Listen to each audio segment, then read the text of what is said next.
सभी को नमस्कार बेटा। आज हम अष्टमी कक्षा का सैम्पल पेपर कर रहे हैं। इससे पहले भी हम एक सैम्पल पेपर कर चुके हैं। अब ये आपको सेकंड सैम्पल पेपर मैं करवा रही हूँ। पहला जो क्वेश्चन आता है वो आपका आपतित अवबोधन आता है। इसमें है व्याघ्रः अस्माकं राष्ट्रीय पशु अस्ति। बाघ हमारा राष्ट्रीय पशु है। अयम अति मनोहरः, यह बहुत ही मनोहर है। अस्य शरीरे पीत कृष्ण वर्णः पंक्तयः निरन्तरः शोभते।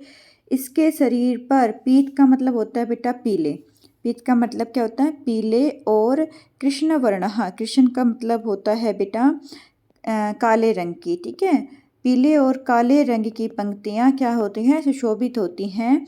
कदाचित अयम सा घनेषु वनेषु निर्भयम विहरति समः, यह कहाँ पर रहता है, घने जंगलों में निर्भय बिना डर के रहता है। निर्भय का मतलब क्या होता है बेटा, बिना डर के। ठीक है, बिना डर के वह वहाँ पर रहता है। संप्राप्तम का मतलब होता है अब व्याघ्राणाम संख्या अल्पतया जाता, जो बाघ हैं उनकी संख्या कम होती जा रही है। व्याघ्र जाति ही सर्वनाशात रक्षतु, वन पर्यावरण मंत्रालय है अनेकानाम उपायानां करोति। व्याघ्र की प्रजाति के सर्वनाश के लिए, मतलब जो सर्वनाश हो रहा है उससे रक्षा करने के लिए वन पर्यावरण मंत्रालय ने अनेक उपाय करे हैं, परंतु सर्वे पर्यंततः निष्फला जाता, लेकिन जो सारे प्रयत्न हैं वो क्या हो जाते हैं बेटा, निष्फल हो जाते हैं। कारणम कि, इसका कारण क्या है कि जो वन मंत्रालय है, वन पर्यावरण मंत्रालय है, वो अनेक उपाय करता है कि बाघ की जाति जो है, व्याघ्र की जाति जो है वो ख़त्म ना हो, लेकिन वो सारे के सारे निष्फल हो जाते हैं। उसका कारण क्या है, केशाचित धूर्तानाम लोभावनानाम छेदनम, कुछ धूर्त लोभी व्यक्तियों का वन को छेदन करना, छेदन करना मतलब काटना, वनों को काटना। कुछ लोग जो वनों को काट रहे हैं उनके कारण क्या होता है बेटा, जो बाघ हैं वो वन में नहीं रह पाते और उनकी जातियां जो है वो क्या हो जाती है, लुप्त हो जाती हैं।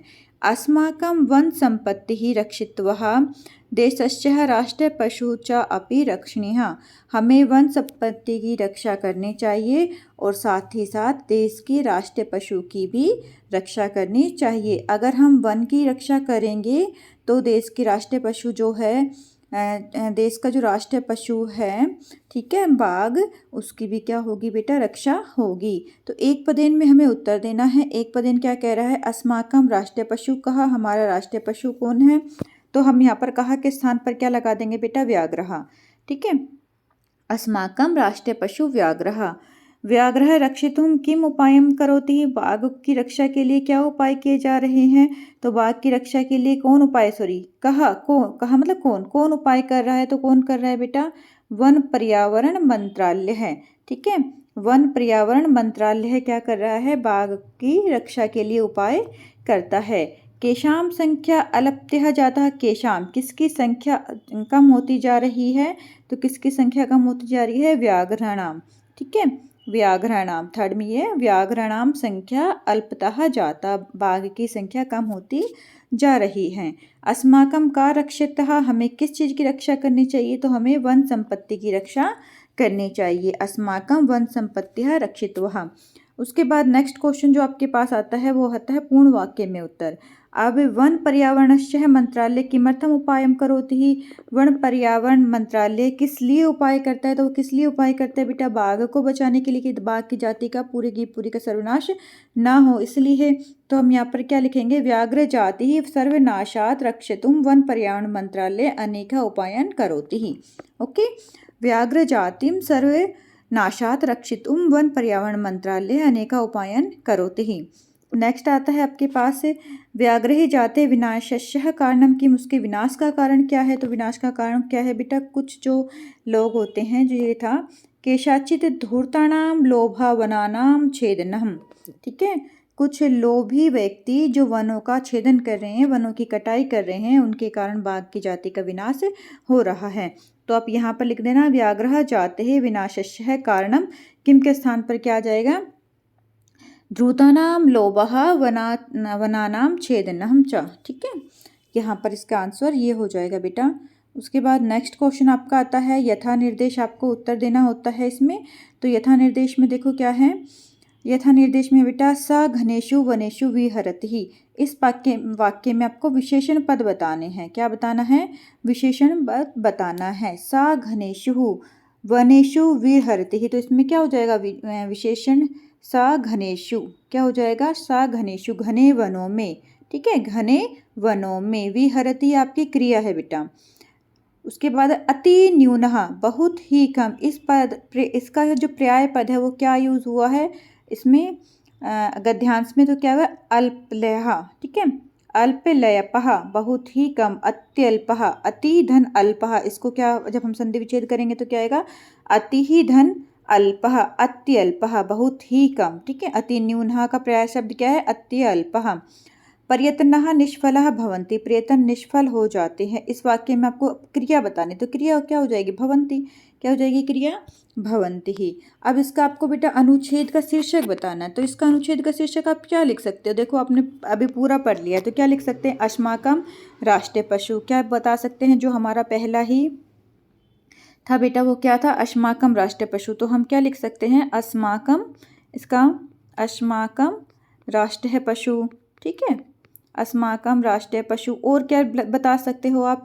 इसमें बता सकते हो व्याघ्र रक्षः, ठीक है। और आप इसका शीर्षक बताते हो, व्याघ्रम भी बता सकते हो, ओनली व्याघ्र भी लिखे होगे तो भी ठीक है बेटा। और राष्ट्रीय पशु रक्षणीय, लास्ट वाली लाइन जो है कि राष्ट्रीय पशु की रक्षा करनी चाहिए, वो भी लिख सकते हो। तो जो आपको समझ में आता है बेटा आपको वो ही लिखना है। नेक्स्ट है आपका चित्र को देखकर आपको क्या करना है? वर्णन करना है। चित्र को देखकर आप वर्णन करना है, ये भी आपको काफ़ी बार अच्छे से समझा चुके हैं। अब इसमें लिखा हुआ है उद्यानम प्राप्तः चलनम, उद्यानम बगीचे को बोलते हैं। प्राप्तः सुबह, चलनम जनः लोग, लाभदायक लाभदायक होता है। एकः वृक्षः, एक वृक्ष दिखाई देता है। वैसे तो वृक्ष बेटा अनेका है, लेकिन ये जो पास वाला वृक्ष है उसके बारे में बात की जा रही है। नेक्स्ट है लघु बालिका, छोटी लड़की है। स्वास्थ्य, स्वास्थ्य के लिए, चतुर्थी विभक्ति है। मध्य, बीच में। तो अब आपको इसमें से क्या बनाना है? चित्र वर्णन से वाक्य बनाना है। तो पहला ही हम क्या बनाते हैं? इदं चित्रम उद्यानस्य अस्ति, यह चित्र बगीचे का है।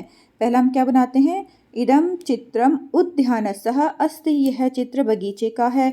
फिर हम क्या कहते हैं? इदं चित्रम मनोहर अस्ति, यह चित्र बड़ा ही सुंदर है, मनोहर है, मन को हरने वाला है, ठीक है। तो 2 लाइन तो हम ऐसे बना देते हैं। फिर क्या करते हैं? अस्मिन् चित्रे जनाः सन्ति, इस चित्र में बहुत सारे लोग दिखाई दे रहे हैं, तो हम क्या बोल देंगे? अस्मिन् चित्रे ही जनाः सन्ति ही, या पंच जनाः लिख देना। अगर आप काउंट करके ही लिखना चाहते हो, 5 लोग दिखाई दे रहे तो पंच जनाः सन्ति लिख सकते हो, ठीक है। लोग क्या कर रहे हैं? लोग चल रहे हैं। प्राप्तः कार्य, चलने का कार्य कर रहे हैं, तो इसका क्या बनाएंगे बेटा? चित्रे ही जनाः प्राप्तः चलनं कुर्वन्ति। चित्रे ही, चित्र में सप्तमी विभक्ति लगाएंगे।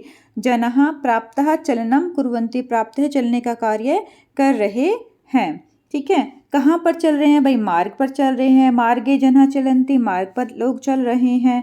अब एक वृक्ष है तो हम इसमें लिखेंगे चित्रे एकः वृक्षः अपि, लेकिन चित्र में बहुत सारे वृक्ष हैं तो हम यहाँ पर क्या लिखेंगे? चित्रे अनेकः वृक्षः सन्ति, चित्र में बहुत सारे वृक्ष हैं, ठीक है। चित्रे अनेकः वृक्षः सन्ति। इस तरह से जो स्वास्थ्य है लाभदायक, जो हमारा घूमना होता है वो क्या होता है? स्वास्थ्य के लिए लाभदायक होता है। तो हम क्या लिख सकते हैं? प्राप्त है चलनम स्वास्थ्याय लाभदायकम भवति। प्राप्त है, सुबह चलना स्वास्थ्य के लिए लाभदायक होता है, ठीक है। प्राप्तः चलनम स्वास्थ्याय, स्वास्थ्य के लिए लाभदायकम भवति, लाभदायक होता है। तो इस तरह से बेटा हम छोटे छोटे वाक्य बना सकते हैं। और मध्य बच गया तो मध्य में क्या बना सकते हैं? मध्य एका लघु बालिका चलती, बीच में एक छोटी बच्ची चलती है। आपको ये बताया हुआ मैंने काफ़ी बार, बहुत ही अच्छे से समझाया हुआ है, तो मे भी अब आप गलत नहीं करोगे। उसके बाद नेक्स्ट क्वेश्चन है बेटा क्वेश्चन नंबर 3। इसमें आप कन्वर्सेशन है, आपस में वार्तालाप है। राधिका कहती है अयि विशाखे अद्य मम विद्यालय डैश अस्ति, आज हमारे विद्यालय में है, क्या है, क्या हो सकता है उसके विद्यालय में? करोमि आएगा, पुरस्कारम आएगा, शोभनम होगा, या वार्षिक उत्सव। क्या होगा? वार्षिक उत्सव। कि आज मेरे विद्यालय में वार्षिक उत्सव है। विद्यालय, ठीक है बेटा, विद्यालय में वार्षिक उत्सव है, तो सप्तमी विभक्ति लगी हुई है। विशाखा कहते हैं किम तत्र अवमित्राणि अपि भविष्यन्ति, क्या वहाँ पर मित्र भी होंगे? राधिका कहती है आम, हाँ। तत्र अहम डैश अपि प्राप्तम करिष्यामि, वहाँ पर हम प्राप्त करेंगे। क्या प्राप्त करेंगे भाई? पुरस्कार प्राप्त करेंगे। ठीक है, क्या प्राप्त करेंगे? पुरस्कारम अपि प्राप्तम करिष्यामि, हम वहाँ पर पुरस्कार प्राप्त करेंगे। विशाखा कहती अतिहि डैश प्रतीक्षरौ तावत् सज्जीभूय अहमपि आगच्छामि। अति अच्छा सुंदरम सुंदरम, अति सुंदरम बहुत ही अच्छा। ठीक है, अति शोभनम, अति सुंदरम, तो थर्ड में क्या हो जाएगा? अति शोभनम बहुत ही अच्छा है। प्रतीक्षा हो तावत, आप मेरी प्रतीक्षा करिए। सज्जी भूय है, सज कर। अहम अपि आगच्छामि, मैं अभी आती हूँ, मैं तैयार होकर अभी आती हूँ, मेरी प्रतीक्षा करो। राधिका कहती है शीघ्रम आगच्छतु, जल्दी से आ जाओ। अहम प्रतीक्षाम करोमि, मैं प्रतीक्षा कर रही हूँ। अहम प्रतीक्षाम करोमि। ठीक है बेटा, इस तरह से ये क्वेश्चन है, ये भी आप कर लोगे। उसके बाद हमारा जो पार्ट आता है, ग पार्ट आता है, जिसमें हमें क्या करना होता है? अनुपयुक्त व्याकरण का प्रयोग करना होता है। इसमें आपको बताना है नर धन अधिपश्य है, क्या बन जाएगा? नराधिपश्य है। नर धन अधिपश्य है, नराधिपश्य है। नर धन आरोहणम, नगारोहणम, बहुत ही ईजी है बेटा, इसको सोल्व करवाने का आप जरूरत है नहीं, आप खुद ही कर लोगे इसको। तो नर धन अधिपश्य है का क्या आप देंगे? नरा आकर आ जाएगा बस, नराधिपश्य है। नग धन आरोहण, नगारोहणम। कर्दग धन उद्योग, कर्दग उद्योग। कुत्र धन अपि, कुत्रापि। ठीक है, कुत्र धन अपि, कुत्रापि। उसके बाद क्वेश्चन नंबर 5 है गंतुम, गम धन तुमुन। कृत्वः क्या आएगा? क्रीधन कत्वः। खेलितुम, खेल धन तुमुन, खेलितुम खेल धन तुमुन। पठितुम, पठ धन तुमुन। ठीक है, खादित्वः, खाद धन कत्वः। तो ये तो इजी थे बेटा, इसलिए मैं नहीं करवा रही हूँ, बता दिया मैंने आपको। कृत्वः क्रीधन, क्रीधन कत्वः। खेलितुम खेल धन तुमुन। पठितुम पठधन तुमुन। खादित्वः खादधन कत्वः। उसके बाद नेक्स्ट क्वेश्चन है आपका उचित पद में अव्यय में आपको बताना है। जो अव्यय लिखे हुए हैं उसको देखकर आपको आंसर देने हैं। सत्यम डैश जयते, तो इसका तो बहुत ईजी है, सत्यमेव जयते है, ये तो सबको ही पता है। तो पहले में क्या आ जाएगा? एव आ जाएगा, सत्यम एव जयते, सत्य की ही जीत होती है। विद्याम डैश जीवनम व्यर्थम, विद्या के बिना जीवन व्यर्थ है, तो विना विद्याम विना, विद्याम बिना जीवनम व्यर्थ।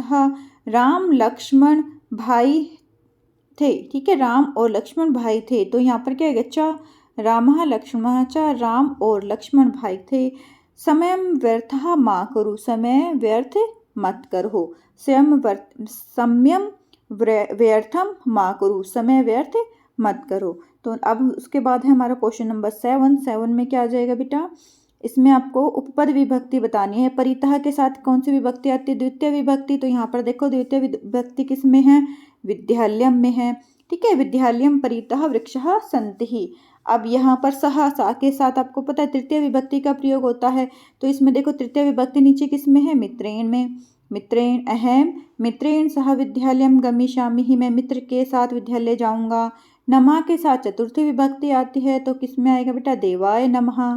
ठीक है, देवाय नमः, गणेशाय नमः, इस तरह से आपको बताया हुआ है। नेक्स्ट है आपके पास अभितः परितः, इसमें फिर द्वितीय विभक्ति का प्रयोग होता है।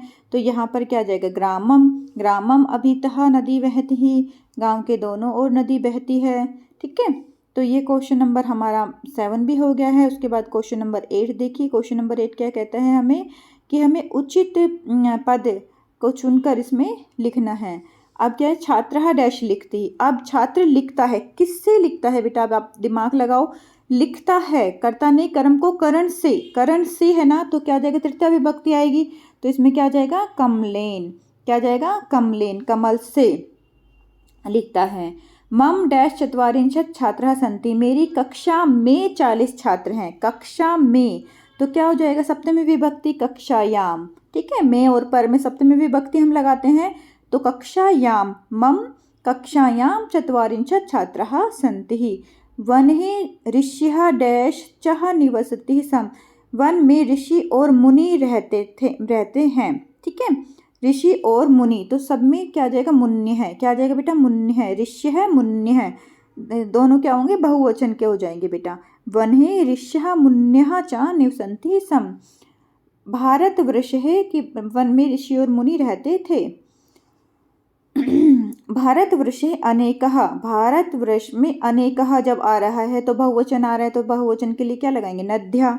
ठीक है। बहुवचन के लिए क्या लगाएंगे, नद्या प्रवहन्ति। भारत में अनेक नदी बहती है, भारत में अनेक, सॉरी बेटा नदी आएगी, नदियाँ नहीं आएगी, नद्या आएगा, ये नदी बहती, नदी तो हम एक वचन के लिए यूज करें ना, अनेका लगा दी हमने। भारतवर्षे अनेका नद्या प्रवहन्ति, भारतवर्ष में अनेक नदी बहती हैं, अनेक।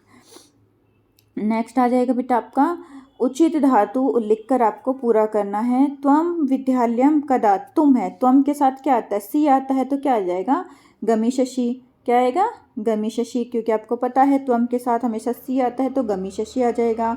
अहम प्रतिदिन अहम प्रतिदिनम दुग्धम, अहम के साथ क्या आता है, मी आता है तो क्या आ जाएगा, पिबामी। ठीक है, अहम प्रतिदिनम दुग्धम पिबामी, मैं प्रतिदिन दूध पीता हूँ, अहम के साथ मी आता है तो पिबामी। नेक्स्ट है सर्वे छात्रः नृत्यः प्रार्थनम, सभी छात्र, अब क्या है, प्रार्थना क्या है, करेंगे।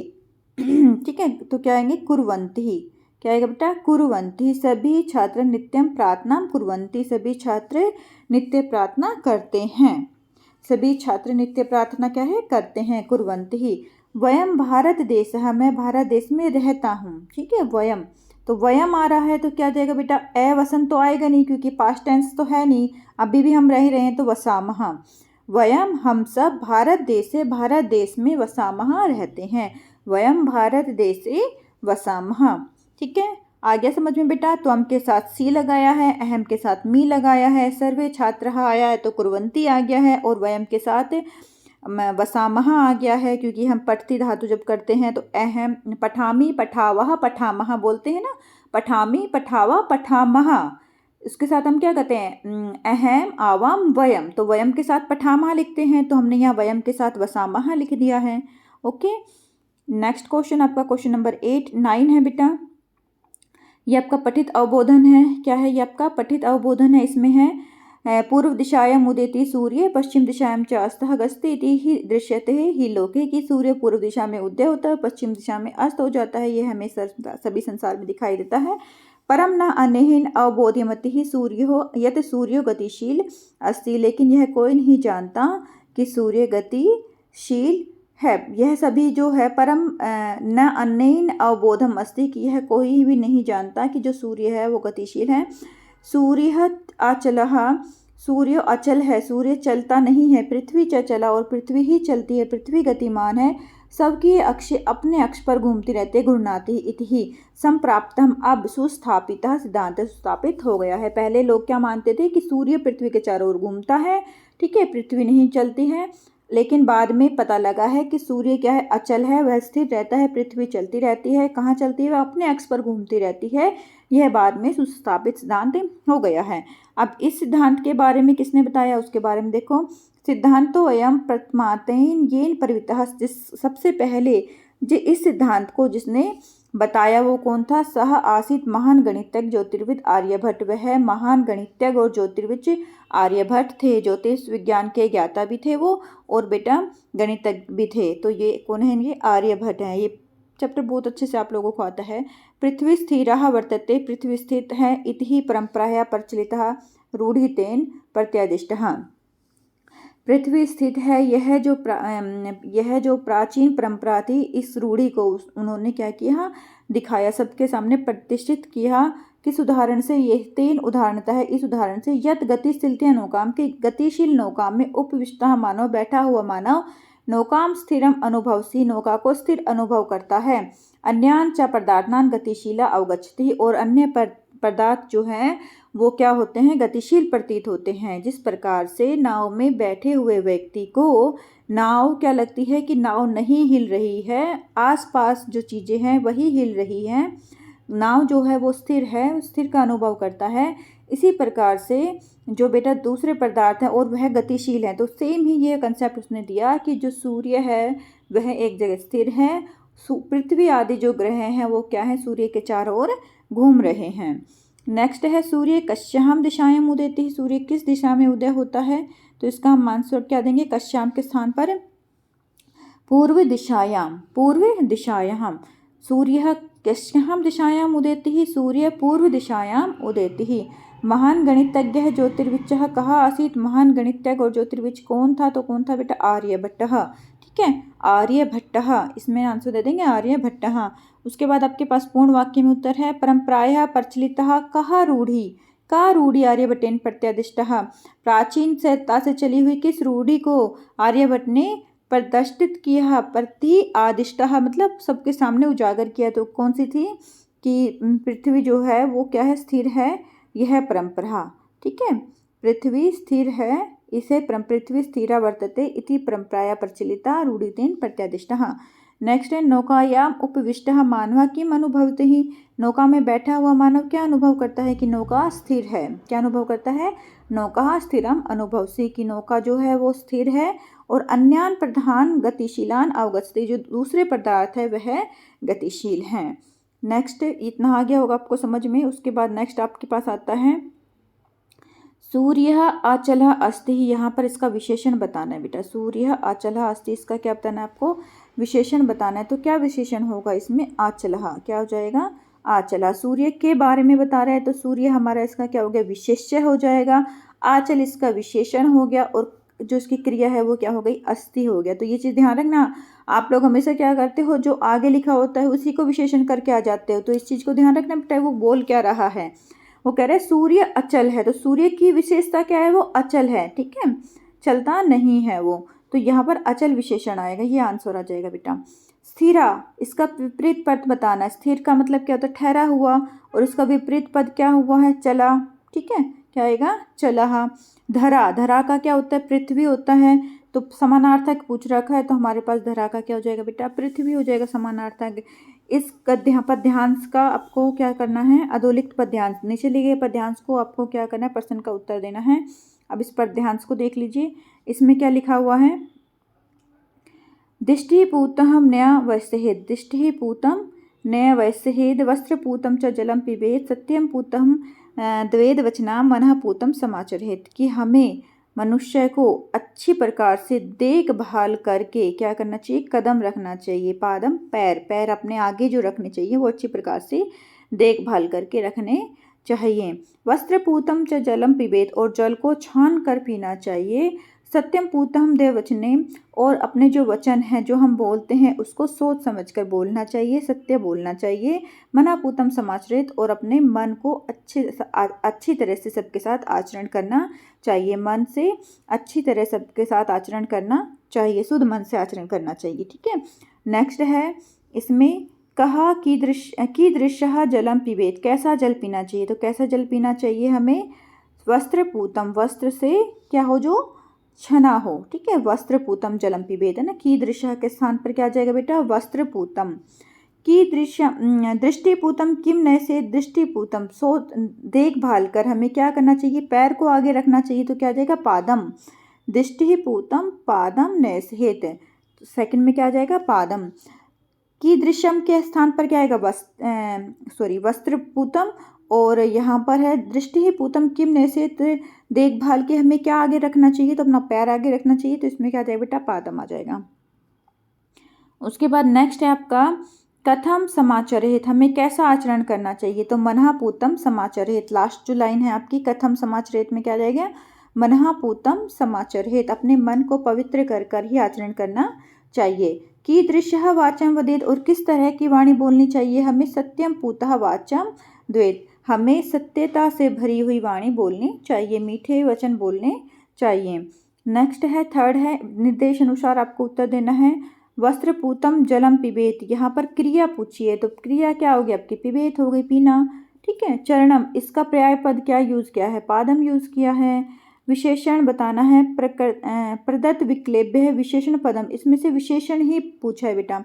तो विशेषण क्या है इसमें, वदेत, वदेत भी नहीं हो सकता, वदेत का मतलब बोलना होता है। सत्यम पूतम या पादम, पादम पैर होता है तो पैर भी विशेषण नहीं है, तो इसका विशेषण क्या हो जाएगा, सत्य है पूताम, क्या हो जाएगा, सत्य है पूताम। ठीक है, अब इसके बाद नेक्स्ट क्वेश्चन आता है क्वेश्चन नंबर 11। इसमें अभी आपके पास गद्यांश को पढ़कर आपको क्या देना है, आंसर देना है। बेटा वीडियो काफ़ी लंबी हो चुकी है, मैं अब नेक्स्ट जो है वो नेक्स्ट वीडियो में ही करवाऊंगी। ओके, ज़्यादा तो नहीं बचा है, थोड़ा सा ही बचा है, चलो कर ही लेते हैं, बस 2-3 ही क्वेश्चन है, थोड़ा सा फास्ट करवाऊंगी बेटा। ठीक है, यहाँ पर है आपके पास अध्यापिका कहती है भवतु अद्य किं पठनीयः। अच्छा आप क्या पढ़ना चाहिए। छात्रा वयम सर्वे स्वदेशस्य राज्यस्य विशेष्य ज्ञातुम इच्छामि। हम सभी अपने देश के विषय में जानना चाहते हैं। अध्यापिका कहती है शोभनम बहुत अच्छा वदत बोलो। अस्माकं देशे कति राज्यानि सन्ति। हमारे देश में कितने राज्य हैं। सायरा कहते हैं चतुर्विंशति महोदय 24 हैं महोदय। सिल्वी कहती ना ना ही महाभागे पंचविंशति राज्यानि सन्ति। 25 राज्य हैं। हमारे जो देश है उसमें 25 राज्य हैं। अध्यापिका अन्य को अपनी और कोई बताइए। सौरा कहती है मध्य बीच में से महोदय। मैं भगिनी कथयति ही मेरी बहन कहती है कि यद अस्माकम की हमारे देश में अष्टः विंशतिः राज्यानि सन्ति की हमारे देश में कितने राज्य हैं 28 राज्य हैं। अब इसका एक पद में उत्तर देना है। के देशस्य राज्यानां विशेष्य ज्ञातुमिच्छति। किस देश के विषय के बारे में जानना चाहते हैं। तो कौन जानना चाहते हैं। यहाँ पर के स्थान पर क्या आ जाएगा बेटा छात्रः। क्या आ जाएगा छात्रः। छात्र जो है वो देश के राज्यों के विषय में जानना चाहते हैं। यहाँ पर जैसे आपने किम शब्द रूप में याद किया हुआ है ना। कहा को के। कहा एक के लिए आता है, को दो के लिए आता है द्विवचन में, और के है बहुवचन के लिए आता है। तो यहाँ पर बहुवचन है के, तो छात्रा भी हमने बहुवचन में लिख दिया है। ठीक है। छात्रः जो है वो देश की राज्यों के विषय में जानना चाहते हैं। नेक्स्ट है पंचविंशति राज्यानि सन्ति इति का वदति। 25 होते हैं, 25 राज्य होते हैं। यह किसने कहा था। तो यह किसने कहा था सिल्वी ने। किसने कहा था बेटा सिल्वी ने। ठीक है। सिल्वी ने कहा था कि 25 राज्य होते हैं। नेक्स्ट है आपके पास पूर्ण वाक्य में आपको उत्तर देना है। सौरा मध्य किम कथयति। सौरा ने मध्य में क्या कहा था। सौरा ने क्या कहा था बेटा कि हमारे देश में कितने राज्य हैं 28 राज्य हैं। अस्माकं देशे अष्टाविंशति राज्यानि सन्ति। उसके बाद है सायरा अध्यापिका कति राज्यानि वदति। सायरा ने कितने बताए थे। तो सायरा ने कितने बताए थे चतुर्विंशति 24 बताए थे। ठीक है। यहाँ पर आप लिख देना चतुर्विंशति अपने उसमें से देख कर बेटा। नेक्स्ट क्वेश्चन आता है आपके पास इसमें से अन्य को अपि अत्र अव्यय पदम किम। यहाँ पर अव्यय बताना है। अन्य कोई भी। अन्य कहा धन अपि ही आ जाएगा ना इसका। तो यहाँ पर क्या आ जाएगा अव्यय हमारे पास अपि हो जाएगा। अन्य को अपि ही कोई भी। तो इसका जब संधि विच्छेद करते हैं को अपि ही का क्या आ जाता है कहा धन अपि। तो अपि हमारा अव्यय हो गया। मैं भगिनी कथयति मेरी बहन कहती है। इसमें क्रियापद में अत्र क्रियापदम किम। तो क्रियापद क्या है यहाँ पर कथयति कहती है। क्या आ गया कथयति कहती है। वयम ज्ञातुम इच्छामि हम जानना चाहते हैं। इसमें कर्ता बताना है कृतपद बताना है। तो क्या है हम जानना चाहते हैं। उसके बाद नेक्स्ट क्वेश्चन है बेटा आपको क्या करना है। मंजूषा दी हुई है आपको, उसमें से देख के इसको फिल करना है। सर्वम परम वसम दुखम सर्व आत्मनम सुखम एतत् अद्य असमानहीन लक्षणम सुख दुखियों की। यही सभी मतलब ये पहले भी आ चुका है बेटा। पहले वाले जो वर्कशीट करवाई थी ना सेम ही यही क्वेश्चन था इसमें भी, और आप देख लेना इसका। ठीक है। तो इसमें वैसे हम क्या करेंगे सर्वम दुखम परवसम सर्वम सुखम आत्मवसम की दूसरों के अधीन रहकर क्या मिलता है दुख मिलता है। अपने अधीन रहेंगे तो सुख मिलता है। एतत् यह समासेन सुख दुखियो लक्षणम विद्यात की यही सुख और दुख का लक्षण है। फिर समानार्थक पद है मिलान करना है। जगती का होता है संसारे। जगती का क्या होता है संसार होता है। टटिनी ही पूछा हुआ है। टटिनी का मतलब नदी होता है बेटा। और चक्षुणः का अर्थ क्या होता है नेत्रेण। ठीक है। तो ये आपका सैम्पल पेपर हो गया है बेटा। इसको अच्छे से आप कर लेना और कोई भी डाउट हो तो आप मुझसे कमेंट बॉक्स में पूछ लेना। ओके बेटा अपना ध्यान रखना।